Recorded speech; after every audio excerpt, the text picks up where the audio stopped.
Et toujours aux États-Unis, le Pentagone annonce la création d'une unité chargée d'étudier les ovnis et autres phénomènes aériens non expliqués.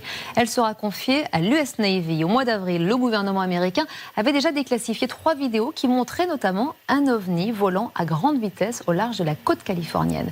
Les explications de Romain Fiorucci et Jessica Martinez. Objet volant non identifié et ultra rapide.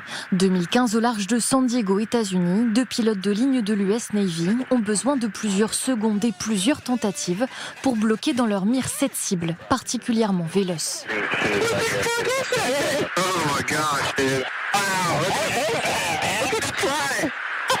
Même année, autre pilote dans le ciel de Floride. Rotation, accélération fulgurante, forme non référencée.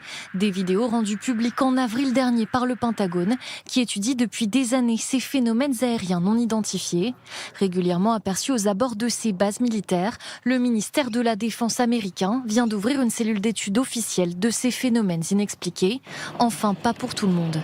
Si le drone est petit, on a des effets d'échelle qui font que les longueurs d'onde actuelles des radars de défense aérienne ne sont pas optimaux pour détecter ce genre d'objet. Pareil, aux États-Unis, ils ont beaucoup de black programmes totalement secrets, liés à la volonté des Américains de masquer un peu leur avance technologique dans un certain nombre de domaines. Projet tenu secret ou mystère encore plus épais, ces 2 hommes enquêtent depuis des années sur les UFO ou OVNI et ont été témoins d'apparitions difficilement explicables.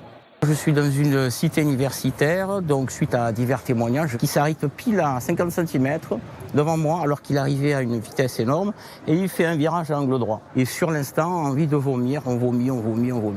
Les performances de vol sont incompatibles avec notre technologie. Depuis la fin des années 40, il y a une telle masse d'observations et le doute est permis que ce soit d'une technologie qui ne soit pas d'origine terrestre. Le Centre national d'études spatiales estime que ces phénomènes aérospatiaux non identifiés représentent 3,5% des cas référencés et jamais expliqués à ce jour.